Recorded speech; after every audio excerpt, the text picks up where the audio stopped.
Veronica Williams. Here. And Mr. Dennis, if you can please lead us in the invocation.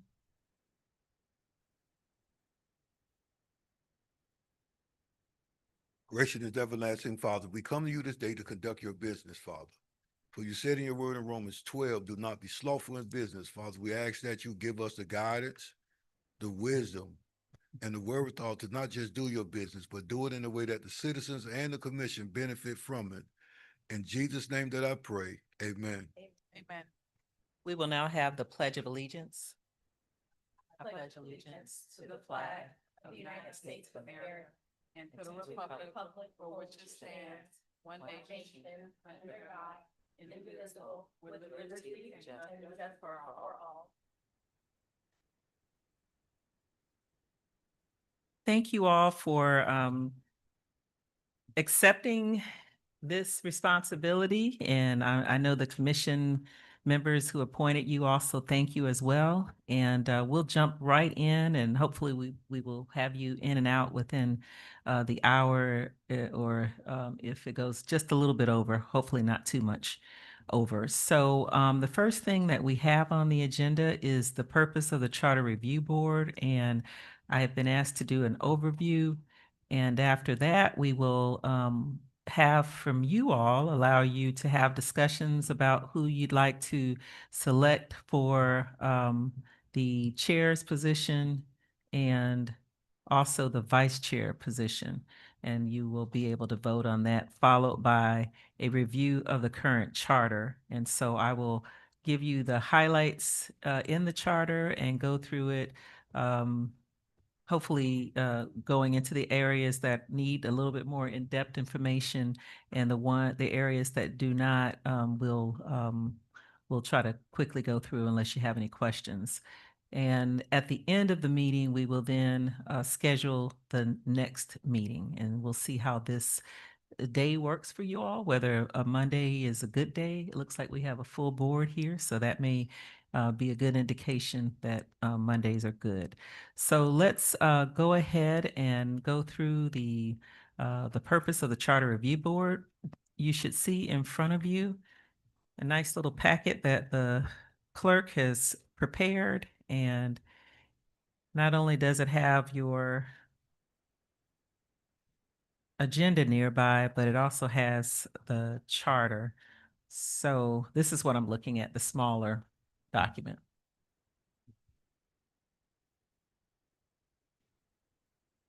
This Charter Review Board was established by Ordinance 2021-14, and it was an ordinance establishing a Charter Review Board for the city of Opa-locka, and the composition of that board and what the duties and responsibilities are. So let's go through it. The creation of the Charter Review Board is known as the Charter Review Board, so that is the proper name of it. The membership and the terms, we have 5 members, each appointed by a member of the City Commission, and there are 2 advisory non-voting members. Madam Clerk, who are the advisory non-voting members?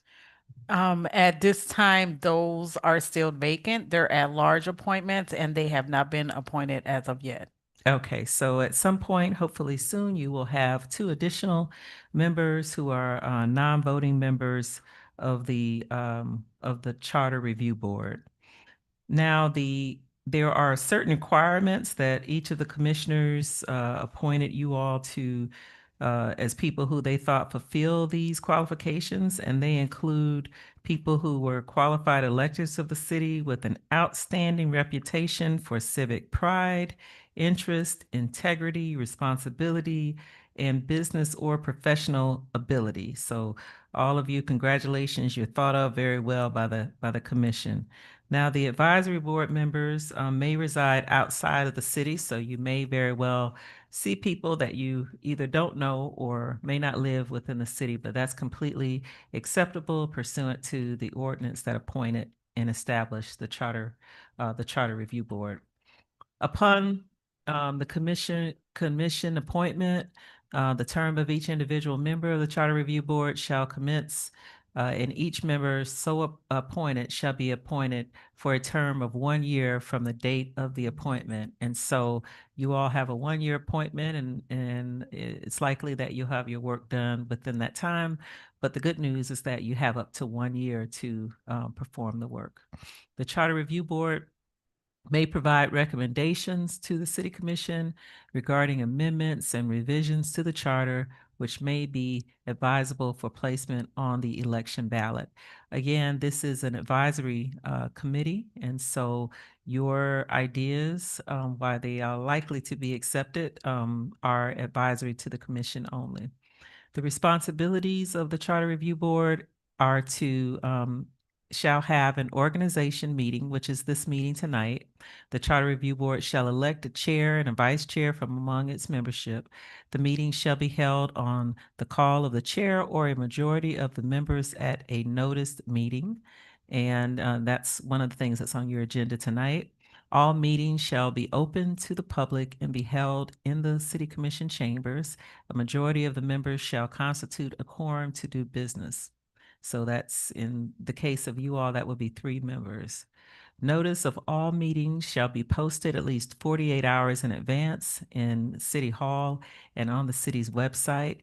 In all likelihood, it will be more than 48 hours, but this is the minimum requirement in the ordinance that established it. The city shall provide a written record of each meeting through summary notes. The meeting shall be conducted governed by Robert's Rules of Order. The Charter Review Board shall make recommendations to the City Commission. No amendments or revisions to the Opa-locka Charter shall be submitted to the City Commission for consideration unless favorably voted upon by an affirmative vote of a majority of the board members. So if there's something that is hotly contested but doesn't get the requisite number of 3 of you voting for it, that will not be carried forward to the City Commission for consideration. Any elector of the city who in good faith believes that an amendment should be made to the charter or the city shall indicate his or her recommendation in writing and shall file the same with the city clerk of the city, who shall forward a copy of the same to each of the members of the Charter Review Board. So basically, if a resident believes that they have a great idea and they want to express their idea about what they think should be in the charter, they just will put that in writing, and it will come up at your next regularly scheduled public meeting of the board, and it will be heard by you all and may give evidence concerning his or her recommendations. And so basically, this person can also come in and give any recommendations in person as well as the written recommendation. The board shall also hear the recommendation of the city commission, the city attorney, and the city manager and the city clerk when presented. The board shall make all recommendations to the city commission as to the revisions to the charter within 120 days from the passage of said recommendations. And so that will happen, it will happen through the clerk. Once you all make a recommendation, you'll have 120 days from the passage to make sure that you get that recommendation to the city commission.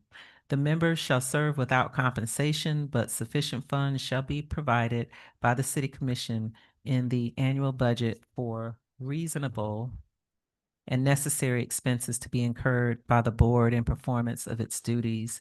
And basically, you probably won't be expending any money, but there may be questions that you have or maybe information. I think in the last Charter Review Board, I was trying to think if there was um, there was a question that may have required a consultant, but in any event, there will be some expenditure that's already been put aside. The city manager shall provide such administrative and clerical staff as may be necessary in the proper performance of its duties. And so you all do have clerical staff provided. Are there any questions regarding the ordinance that established this board? Okay, hearing none, we will now move on in our agenda to the selection of the chair and the vice chair. Is there a nomination that someone would like to put on the floor for consideration of the chair at this time?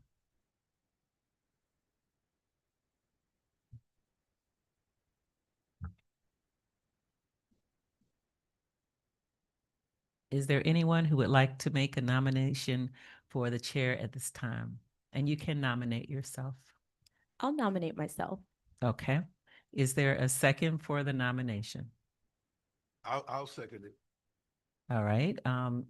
All in favor of the nomination, say, well, first of all, is there any discussion about the nomination?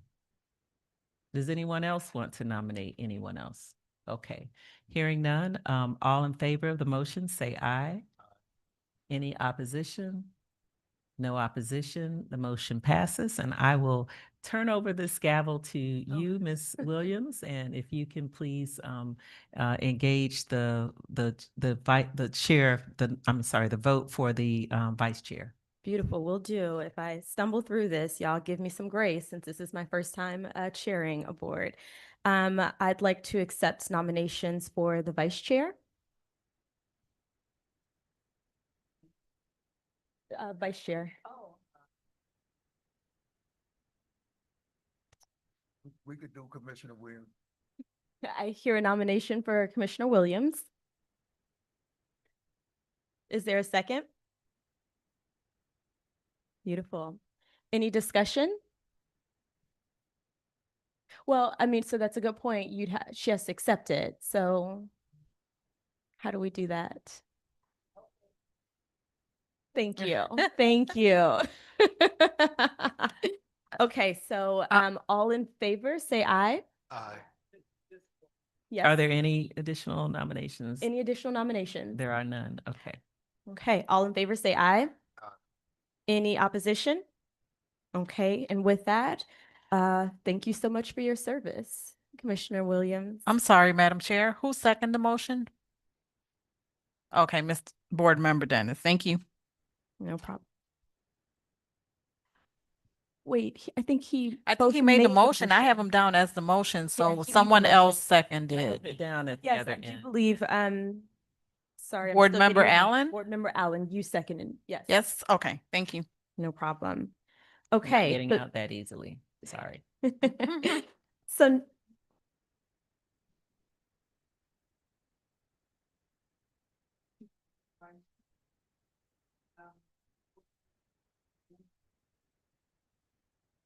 That is correct. Nikisha has the chair and Veronica has the vice chair. Absolutely.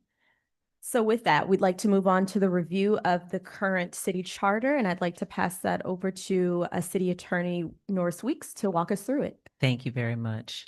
So let's look at the charter that is in front of you, and we will go through it. First, let's cover the Citizens' Bill of Rights. In the charter, there are certain rights that the citizens have, and they include the right to be governed, to protect the governed, not the governing. And so, in other words, it's specifically spelled out in the charter that there is a right that you all have to be protected that goes above the people who are governing. And so, in addition to that, you all have the right to make government more accountable and to ensure that all persons have a fair and equitable treatment that's guaranteed by the following. And so you have a right to convenient access to government. This basically means that with respect to the city business, a minimum of, there should be a minimum of personal inconvenience when you're dealing with the city and you're transacting business with the city. You also have a right to that no municipal official or employee shall knowingly furnish false information on any public matter, nor knowingly omit significant facts when giving requested information to members of the public. You have a right to have open inspection of records at a reasonable time and places that is convenient to the public. That is also a statutory right in Florida statutes under 119. You also have a right to receive minutes from the clerk. It says that the clerk shall maintain and make available for public inspection minutes, and that these minutes shall be available no later than 30 days after the conclusion of a meeting. You also have to a right to be heard in a reasonable in time limits. So the city can impose reasonable time limits and procedures for this right to be heard, but you do have a right to be heard. You have a right to notice. So copies of proposed ordinances or resolutions shall be made available at reasonable times and prior to a hearing unless the matter involves an emergency ordinance or a resolution. You have a right that there should be no unreasonable postponements of matters. And so whenever there is a matter that's placed on a formal agenda by the city commission, it shall be on that agenda, and unless the commission determines that there is good cause to remove it, you have a right for that issue to be heard. And you also have a right, if something is moved, to get notice that you receive mail notification of a new date of any postponed meeting. You also have a right to a public hearing in certain cases to be held by a certain city boards or departments, or and actually this doesn't apply to the same extent, but because these are advisory boards that the city has, the city doesn't have any boards that doesn't have a review. But anyway, if you did have a board that was making a, let's say, a quasi judicial decision, then you would have a right to be able to be there. You have a right to receive notice of actions and reasons for actions. So when something is denied, um, given a denial in whole or in part of a request for an interested person made in connection with the city administrative decision, you have the right to uh, know, have the notice of that, what the opinion was. You have the right to the city managers and attorneys reports. The city manager and the city attorney shall periodically make public status reports on all major matters pending or concluded within their respective areas. There's also budgeting that the city manager does, which is public record in each department each year, and that is available for inspection. You have quarterly budget comparisons that the city manager shall make a public and quarterly report showing the actual expenditure during the quarter just ended against 1/4 of the proposed annual expenditure set forth in the budget. The foregoing enumeration of citizens' rights vests large and pervasive power in the citizenry of the city. Such power necessarily carries with it the responsibility of equal magnitude for the successful operation of government. And so these are all, rights that you have, and you can peruse these rights. I'm going to go on into the first article, which is Article 1, Section 1.1.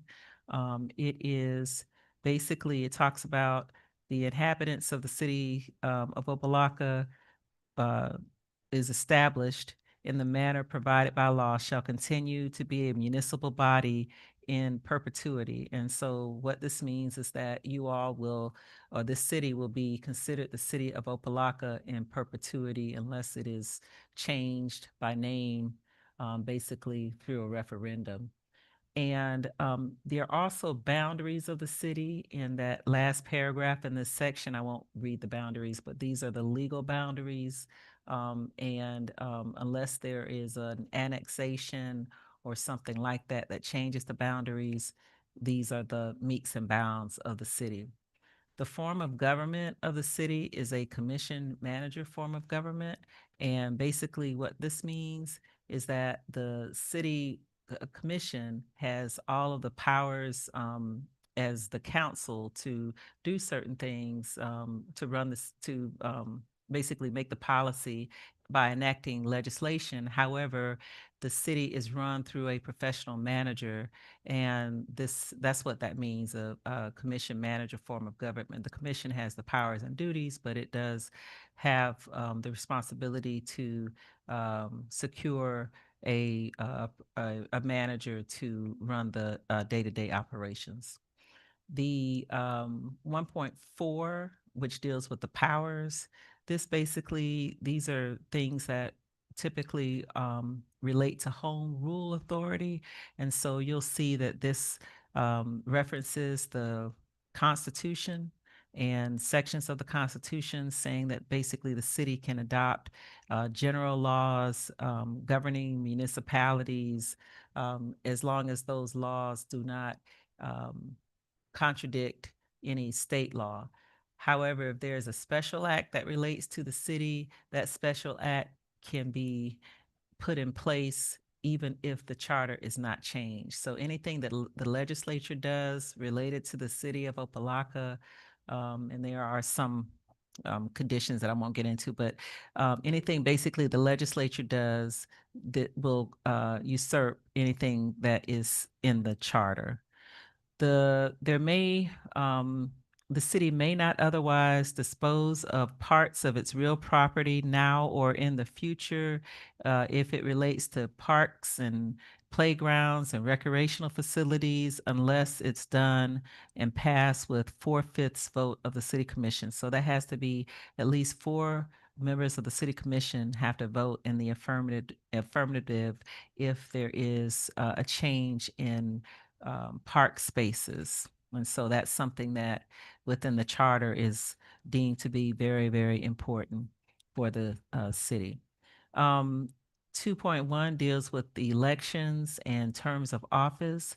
The city commission shall consist of the mayor and 4 commissioners elected from the city at large in the manner and for terms provided herein or until the successors have been elected to take office. And so I'll spend some time on this just so we're clear about because these are getting into some of the issues that whenever there are charter considerations, these are the kind of things that are looked at.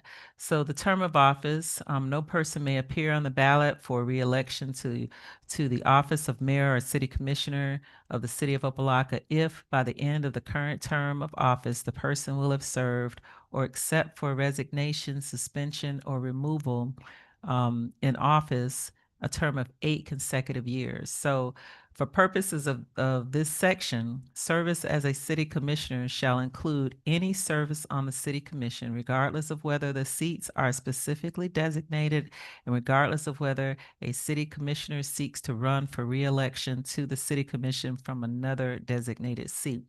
So 8 years is the maximum. And if you go into C, the limitation on appearing on the ballot set forth in subsection A relating to 8 consecutive years shall not be extended by switching from mayor to commissioner or vice versa, or by running for different positions on the city commission, including the mayor. And finally, for this section, if approved by the voters, this amendment shall take effect as of November the 14th. And so this has been in existence and a part of your charters since the 14th, since November 2014. And so elections as of that date, an elected service prior to November 2014 shall be measured retroactively from the elected official's first consecutive election as an elected official of the city of Opa-locka. Now, qualifications, section 2.2, the mayor and the commissioners shall be qualified electors of the city if the mayor or a commissioner shall cease to possess any of these qualifications or shall be convicted of a crime involving moral turpitude, his office shall immediately become vacant. And so I say his, but it could be he or she, of course. You all know that. Now, the mayor and commission compensation, this areas provides that 2.3 that the compensation of the mayor and the commissioners shall be set at $500 per month. This is something that obviously if you all wanted to change, you could change that. Section 2.4, presiding officer, mayor, commissioners, vice mayor. The candidate for mayor receiving the highest number of votes in each general election shall for a term of 4 years immediately thereafter. So basically, the mayor is recognized as the head of the city government for all ceremonial purposes. And so in the city of Opa-locka, you do not have a strong mayor. You have a mayor that's recognized for ceremonial purposes. However, if there is a military law issue, the governor will recognize the mayor for any military law issue, and that mayor shall have no regular administrative duties.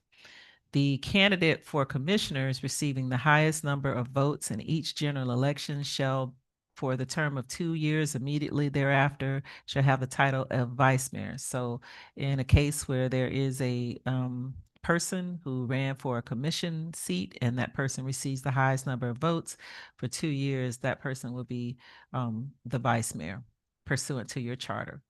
All candidates for office of the mayor shall qualify and stand for elections separate and apart from those candidates qualifying and standing for the election of the commissioner. And of course, the term of a commission office is also 4 years.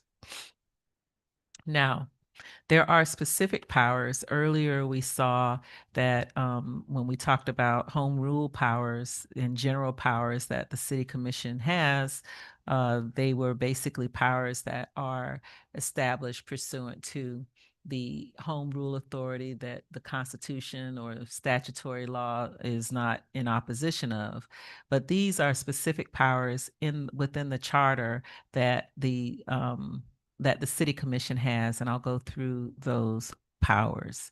They are the powers to appoint and remove the city manager, to establish administrative departments, to adopt the budget of the city, to authorize the issuance of bonds by a bond ordinance, to inquire into the conduct of any office, department, or agency of the city and make investigations as to municipal affairs, the right to appoint the members of the duly constituted city boards and committees, the right to adopt plats, to appoint and modify the official map of the city, to regulate and restrict the heights and number of stories of buildings and other structures, the size of yards and courts, the density of populations, and the locations and use of buildings for trade, industry, business, residence, or other purposes. Now that 9 area is getting very limited by the legislature with every term in terms of what can be done from a land use perspective. But right now, that's what you have in your charter, unless, again, the legislature says something different.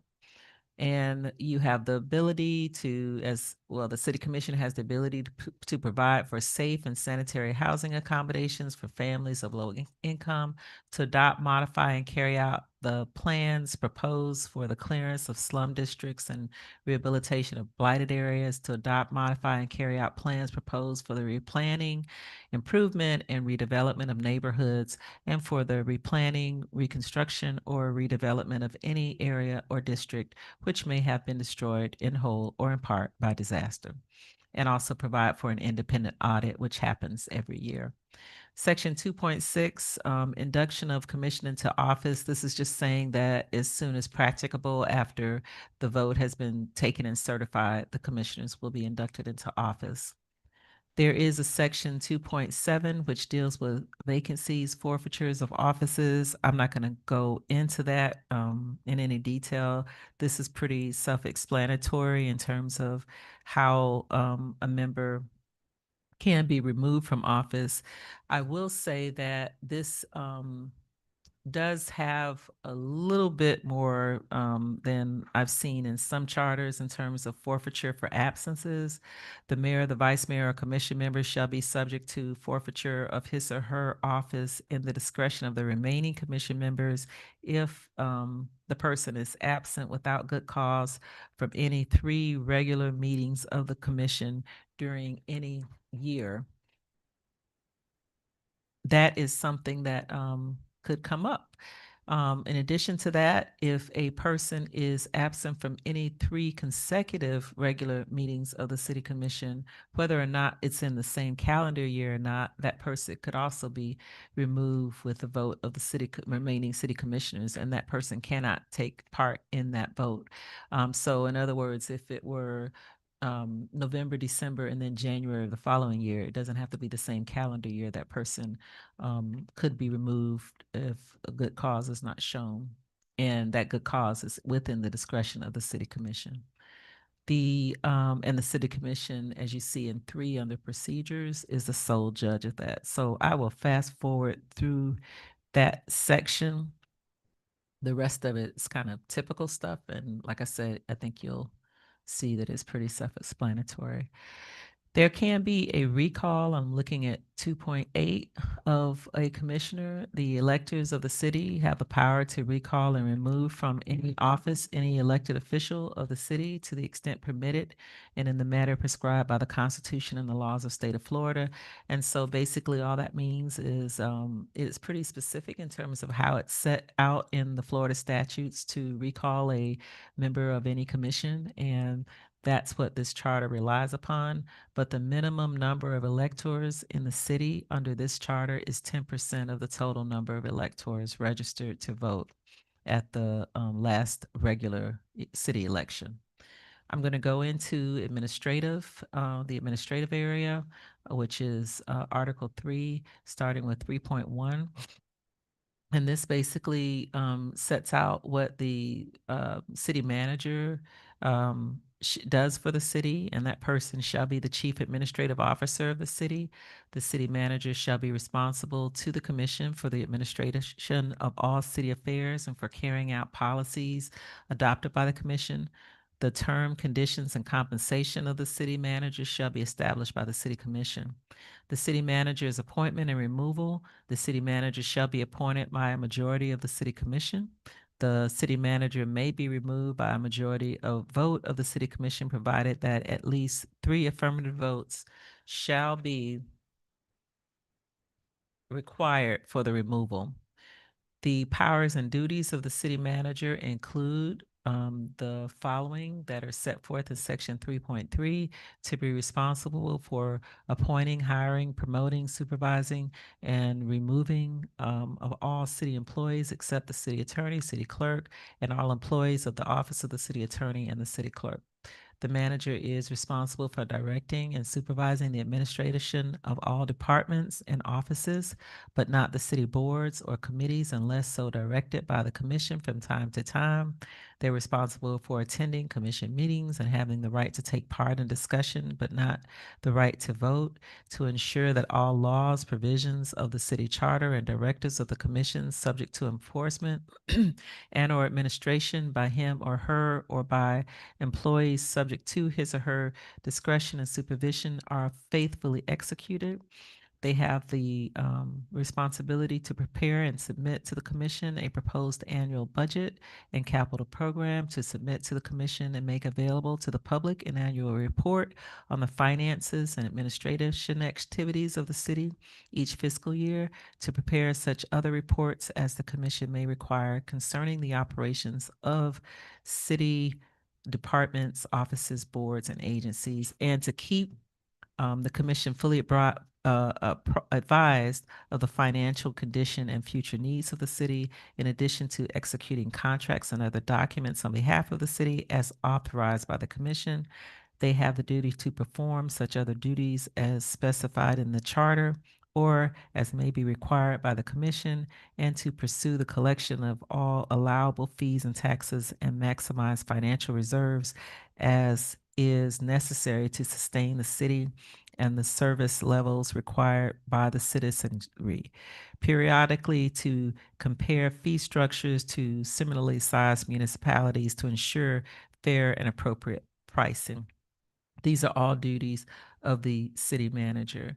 Now, this charter also has a section for the acting city manager. And so if there is an acting city manager, that person shall perform his or her duties, his or her temporary his or her duties during his or her temporary absence or disability, the city manager may designate by letter filed with the commission a qualified employee of the city.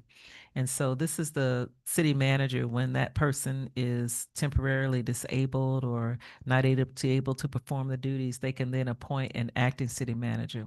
In the event of failure of the city manager to make such designation, or should the commission be dissatisfied with the performance of the person that is designated, the commission may appoint another employee to serve as acting city manager during the absence or disability of the city manager.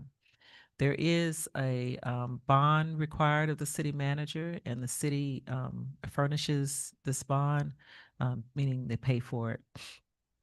But there is a bond that is required for the city manager. The city clerk, the responsibilities are that the clerk shall be appointed by a majority vote of the commission.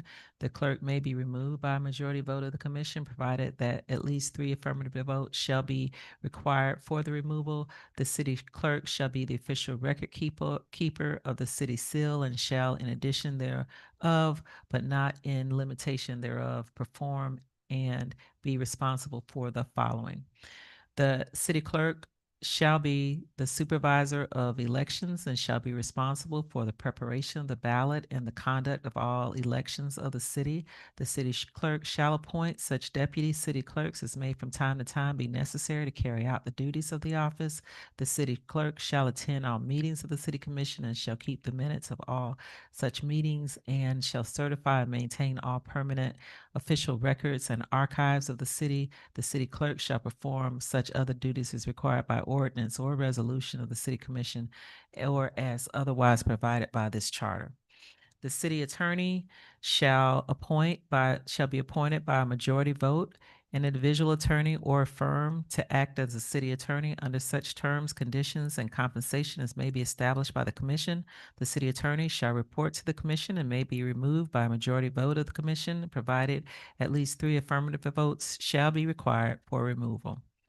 There is section 3.8 dealing with the expenditure of city funds, and no funds of the city shall be expended except pursuant to duly approved appropriations or as authorized by ordinance. Section 3.9 deals with city boards and agencies.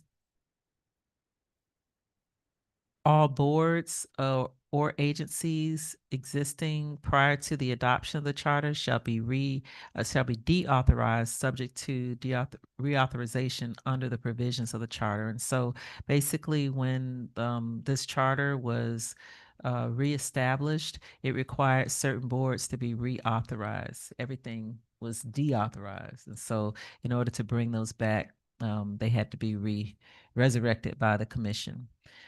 There is a competitive bid requirement dealing with purchasing in section 3.10.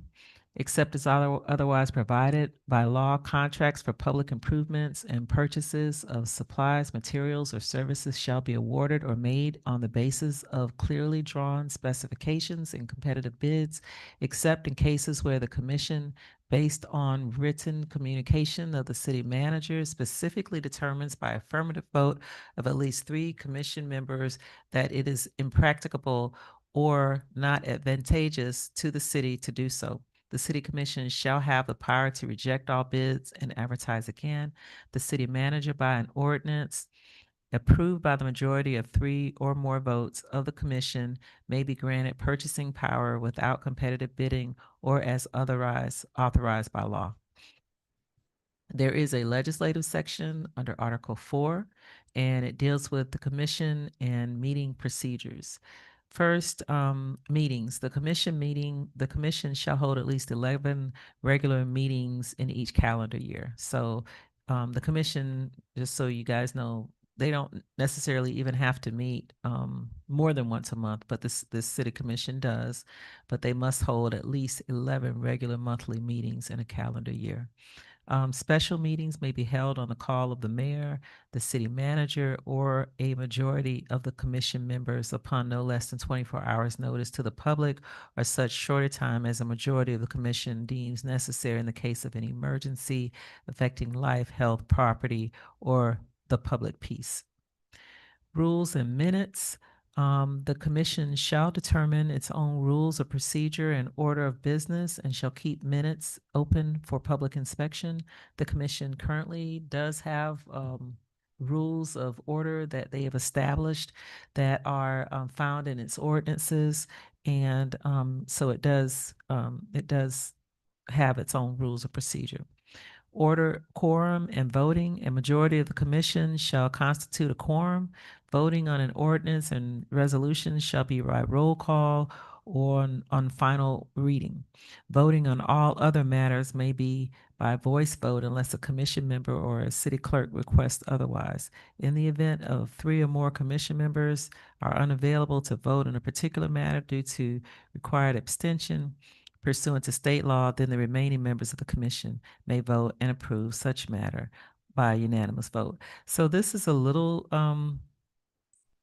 tricky as wording, and it's been in for a while, but there are certain meeting requirements under the Sunshine Law that are established where you have to have like certain notice to the public about things that are going to be voted upon. So you have to kind of balance some of this language with what's required by public record and by the Sunshine Law, meaning the public has an opportunity to vote on things or to be heard on things, or at least notice that certain issues are going to come up on a commission agenda. Meeting time limits. No meeting of the commission shall extend later than midnight except upon the affirmative vote of a majority of the members present at the meeting, provided that there is a quorum present. So if if the 2 people are sitting here and it's 11:59 and they, decide they want to vote on extending the meeting, that won't be possible. Prohibitions, section 4.2. Appointment and removals. Neither the commission nor any of its members shall in any manner dictate the appointment and removal of any city employees whom the city manager or any of his or her subordinates are empowered to appoint. The commission may express their views and fully and freely discuss with the manager anything pertaining to the appointment and removal of such officers and employees. And so basically, and you'll see in the next section that talks about interference with administration, the charter does speak to the not being involved in the removal of city employees by the commission. Here in B of that same 4.2 section, interference with administration, except for the purpose of inquiries and investigations made in good faith and in accordance with a resolution adopted by the commission and any of its individual members shall deal with the city employees who are subject to the direction and supervision of the city manager solely through the city manager, and neither the commission nor its members shall give orders to any such employee except the city manager, the city clerk, and the city attorney, either publicly or privately. It is the express intent of the charter that the recommendations for improvement in city government operations by individual commission members are made solely to and through the city manager. Commission members may discuss with the city manager any matter of city business. However, no individual commission member shall give orders to the city manager. So in other words, if it's not done in a public meeting by all of the commissioners, then there can be no one individual giving orders to the city manager.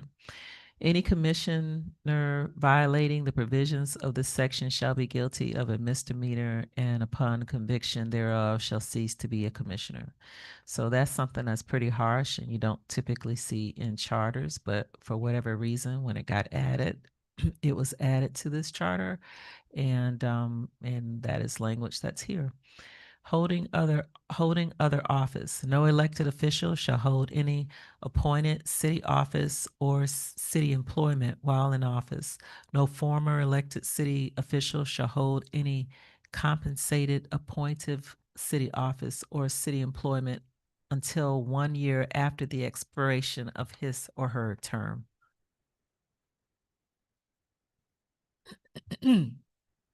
Lobbying after leaving office. Elected officials shall be prohibited for 1 year following the expiration of their term of office from lobbying before any city board, committee, or agency. There was a charter review amendment that was passed, and I think it's still working itself through some litigation still, but this may be um,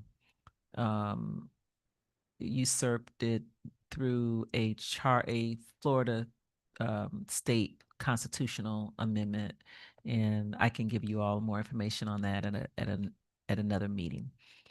Ordinances, section 4.3. Actions requiring an ordinance.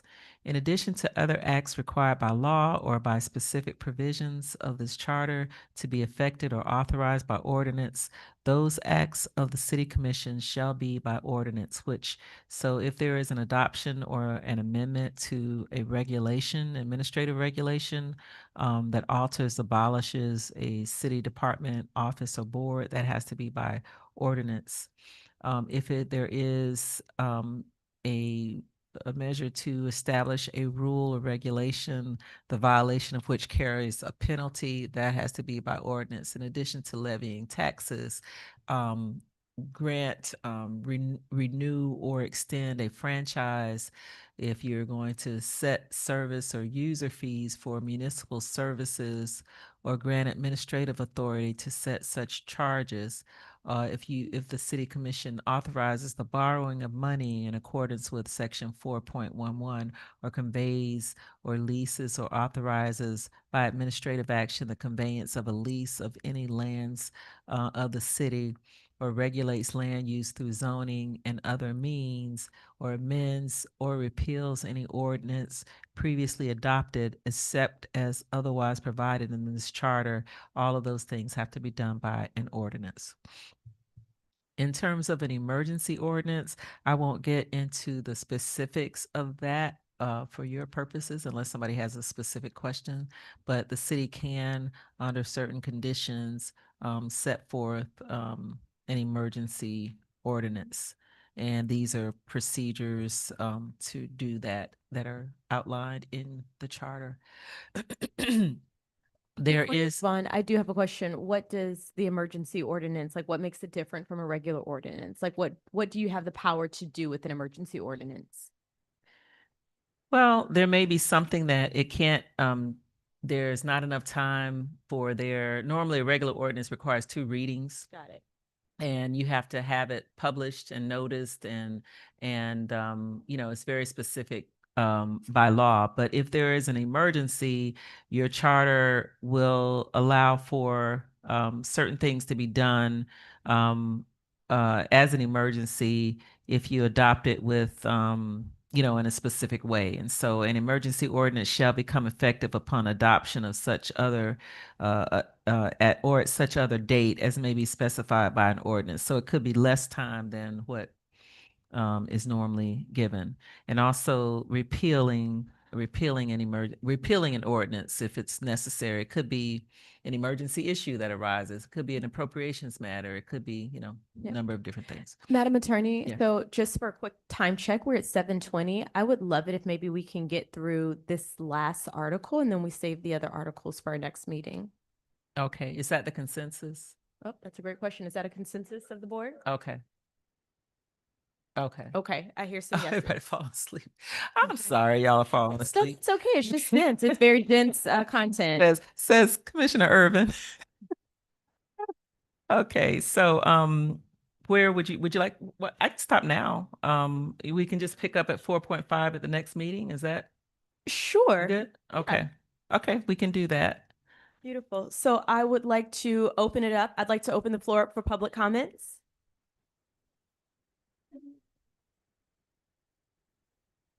Yes, what do I do? So I'd like to acknowledge that we've got 2 commissioners here in the room with us. Hi, hello, Natasha Irvin, 670 Dunat Avenue. I just want to say thank you all for answering the call, saying thank you, not knowing 100% what y'all getting into, but I do appreciate it. Thank you very much. And I'm here. If you ever need me, I'm here. Thank you so much. Thank you to staff for being here this late hour. As I say, everybody was a little droopy. I mean, everybody. But anyway, thank you so much. Thank you. Charlene Bass, 1251 Parai Street, Opa-locka, Florida. I just came by to say thank you as well. And I wanted to just peep in and see what the first meeting was gonna detailed. I have all the confidence in the world that you all are gonna do a phenomenal job. And I'm just waiting back to see what's gonna happen. Everything good doesn't always come easy. So I know you guys might have some struggles and some misunderstanding and everything else, but just agree to disagree respectfully. And with that being said, I thank you all so much for your service, and I'm looking forward to seeing the end results. Thank you all. Thank you both so much for being here. So with that, I'd like to move us to next steps, which is scheduling our next meeting. So all of us are here on a Monday. We showed up to the first meeting. We've got to decide if Mondays work, but I think I heard that nope, Mondays are not good. So let's maybe talk about what days do work for us. Through the chair, Yes. Mondays does not work for me. Okay. Any day besides Monday and Wednesday and Friday. Okay, so that's Tuesday and Thursday. Okay. Or Saturday or Sunday. We can do Saturday or Sunday. No, Tuesday or Thursday. And I'll just say Tuesdays, if you all decide to do that, I probably won't be able to make a Tuesday, but I can send someone from my office. Thank you for letting us know. Roll back the Wednesday. Because I know commission meetings are on Wednesday, so I didn't want to monopolize them. Yeah. Okay. So Yeah, we could do we can do the odd Wednesday to your point. First and third Wednesday. Through the chair, the first and third Wednesday to be good. Mondays are bad for me. I'm actually supposed to be in an examining board class. Mm. And I'm here. I'm sorry. I thought that this is twice a month. I thought it was once a month. Well, I think we can choose that. My thought was Yes. maybe once a month. And the Yes. beauty is that the board has appointed us early enough that we have enough time to meet once a month and make some decisions. But I like the idea that you're throwing out first and third Wednesdays work. From this side of the dais. No Fridays. Okay. That puts us back at Tuesdays and Thursdays. I love it. Flexible.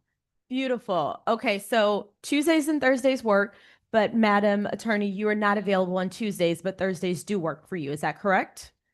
Generally speaking, the second Thursday is sometimes difficult, but I will try to make it work. Okay, so how do we feel about the first Thursday of every month? That I am okay with it.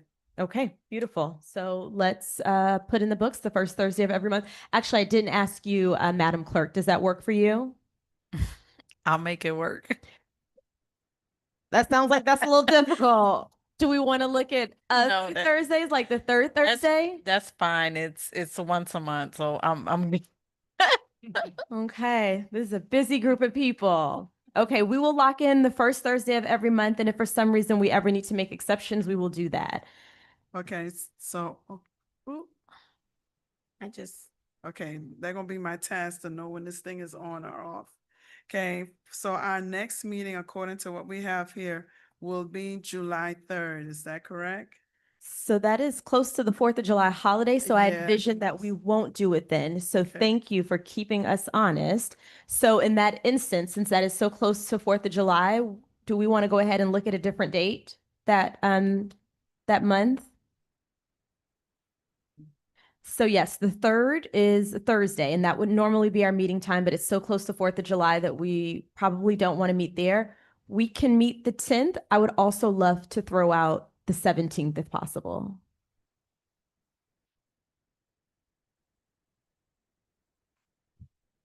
Okay. Thoughts, 10th or the 17th? I will not be here on the 10th, but y'all can continue the show without me. July, the entire, okay. You'll be back in August? Okay. Okay. So then, since we have one person who won't be here during the month of July, can I request that we do that next meeting July 17th when I'm back in town? Does that work for everyone?